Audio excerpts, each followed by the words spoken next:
Marie-Madeleine Rigopoulos, c'est la nouvelle directrice du Salon du Livre de Paris, qui va prendre votre place. Merci beaucoup, merci Jean-Luc Lewès.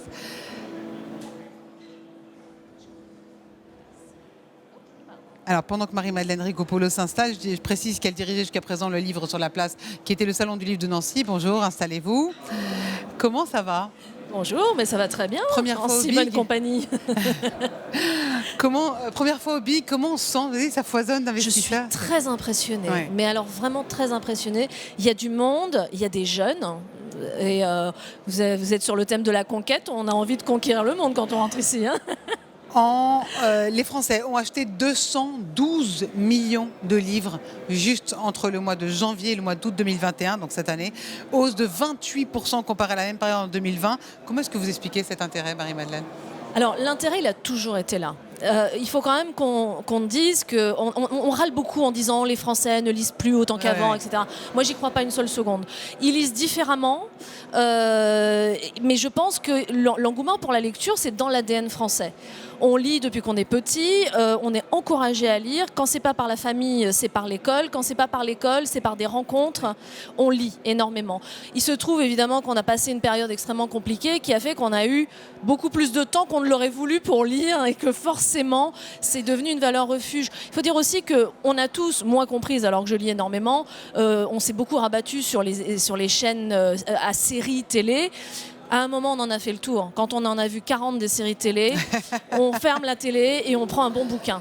Oui, ça c'est vrai. La bande dessinée et notamment les mangas sont largement plébiscités avec 51 millions d'albums vendus en 2021 et plus de 500 millions de revenus générés. Mais c'est absolument énorme. Comment est-ce que vous expliquez cet engouement pour les mangas ? C'est quoi ? C'est les jeunes ? C'est quoi ? Oui, bien sûr, c'est les jeunes, c'est un phénomène de mode. C'est extrêmement efficace. Hein. Il faut dire que les mangas, il faut quand même rappeler que manga, ça veut dire bande dessinée en japonais, en fait. Hein. Donc il faut aussi... Manga, il y a de tout. Il y a une ambiance à la Taniguchi très poétique, et puis il y a des mangas violents, il y a des mangas pornographiques, il y a des mangas d'aventure, il y a de tout. L'engouement, il vient de la qualité quand même des scénarios, du dessin. Les mangakas sont considérés comme des stars, voire des dieux vivants dans leur pays. Ils ont un savoir-faire qu'on n'a pas, tout simplement. Il n'y a pas de collaborations qui sont établies ici. Il y en a quand même quelques-unes, non ? Pas encore, c'est trop tôt. On sait que Moebius a eu des collaborations, malheureusement il nous a quittés. Il y en a eu quelques-unes, mais globalement non. C'est un état d'esprit, je pense. C'est un univers, c'est un imaginaire différent aussi. Hein. L'une des raisons pour lesquelles on a vu beaucoup de Français se mobiliser, c'est quand il y a eu la fermeture des librairies. Justement, pendant le second confinement, elles ont été classées parmi les commerces par la suite de première nécessité. C'est quoi le rôle de la culture et le rôle des livres aujourd'hui ? Alors, je voudrais quand même rappeler que le rôle des livres, c'est avant tout d'être un véhicule. C'est un média, le livre. Pourquoi je dis ça ? Parce que le livre, c'est bien sûr de la littérature. Et moi, évidemment, je serais malvenue de ne pas dire que c'est ce qu'il y a de plus important au monde. Mais il n'y a pas que la littérature. Le livre, c'est un support qui va nous donner accès à tout.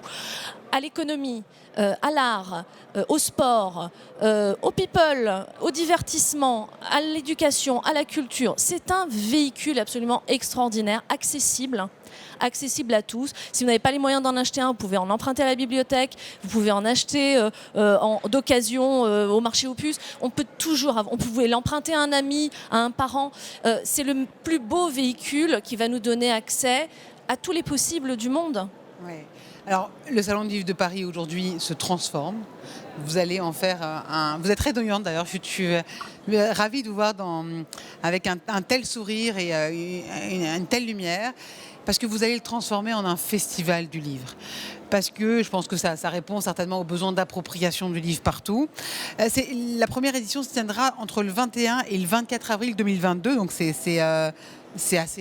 demain. Finalement. C'est demain. Comment est-ce qu'on construit cette formule ? C'est une conquête finalement ? C'est le conquête, c'est le thème du Big ? Absolument. Alors c'est une conquête dans laquelle je suis loin d'être seule. Il y a d'abord Jean-Baptiste Passé qui en est le directeur général, tout nouveau directeur général. Et je tiens à le saluer à cette occasion parce qu'il est absolument formidable et je sais qu'ensemble on peut faire des choses, on peut bouger des montagnes. Alors c'est un peu particulier parce qu'on travaille sur le renouveau du Salon du Livre de Paris, mais justement par définition parce qu'on y travaille, il est extrêmement difficile aujourd'hui de de faire ne serait-ce que des révélations, puisqu'on est vraiment là dans l'atelier, dans la mine, hein, si vous voulez, de ce renouveau. Ce que je peux vous dire, c'est qu'il y a une réelle volonté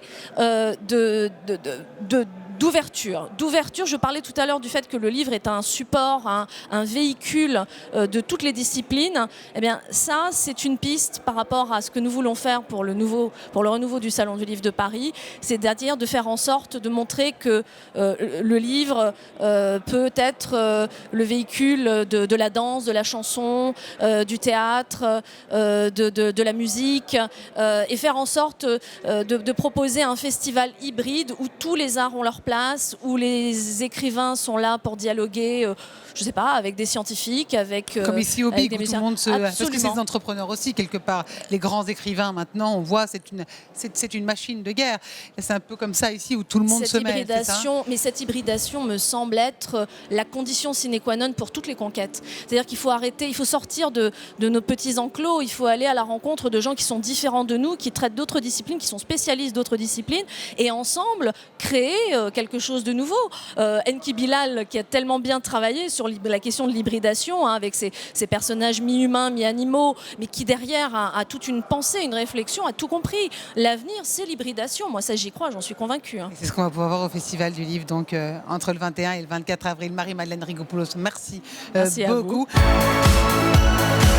vous.